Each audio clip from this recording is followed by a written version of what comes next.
السلام عليكم ورحمة الله وبركاته. الحمد لله حمدا كثيرا طيبا مباركا فيه كما يحب ربنا ويرضاه.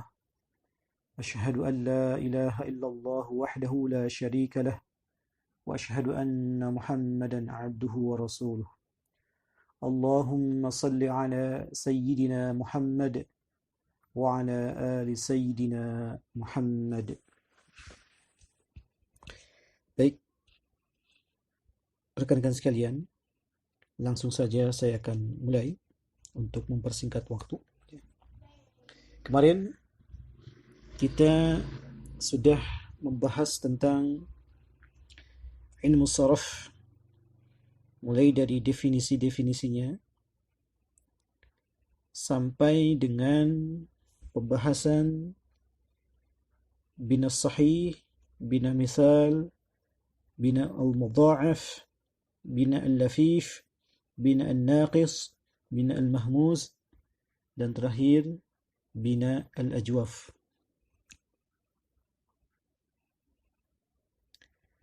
Sebelum saya melanjutkan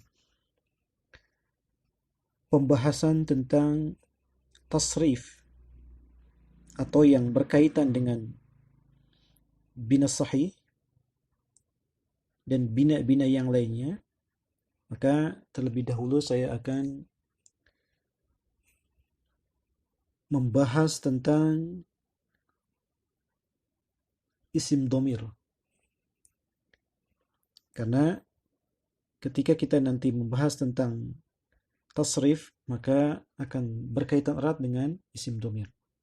Oleh karenanya sebelum saya melangkah kepada pembahasan tentang bina, tasrif bina, maka saya akan jelaskan terlebih dahulu tentang isim dhamir. Ya. Kita sering dengar isim dhamir, mungkin tidak sedikit di antara kita yang ada yang belum paham apa sih yang dimaksud dengan isim dhamir itu. Ya.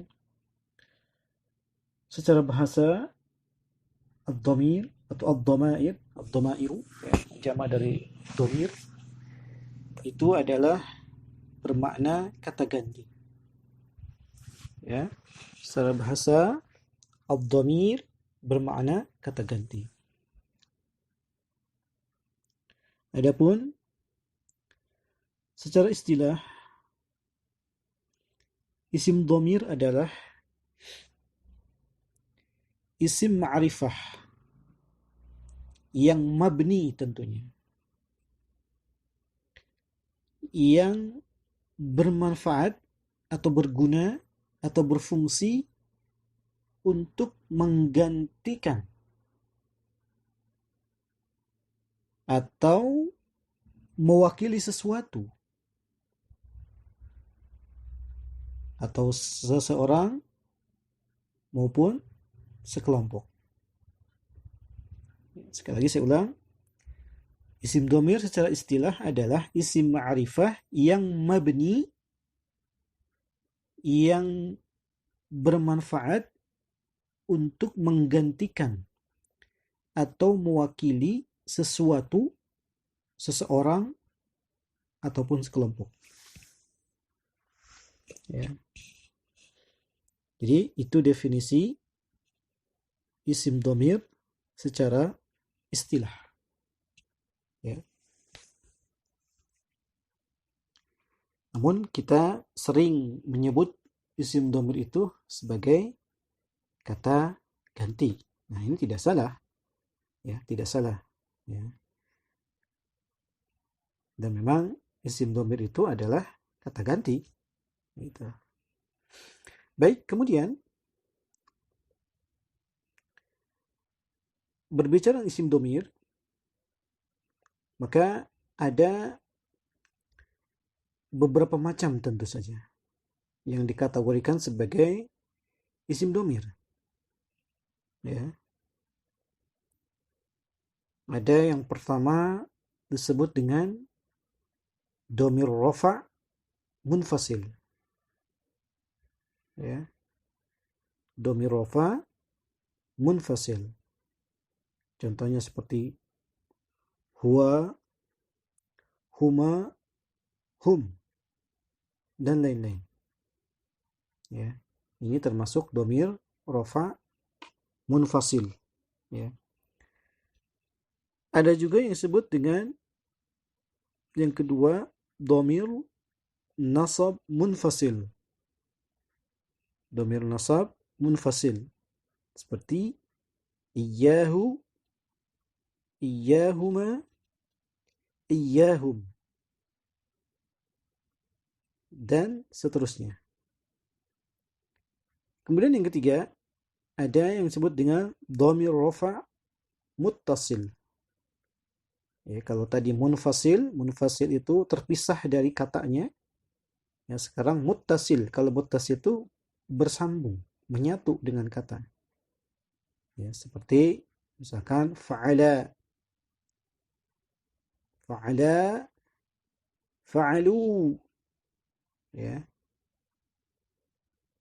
Nanti untuk lebih jelasnya saya akan bahas di pembahasan yang berikutnya nanti.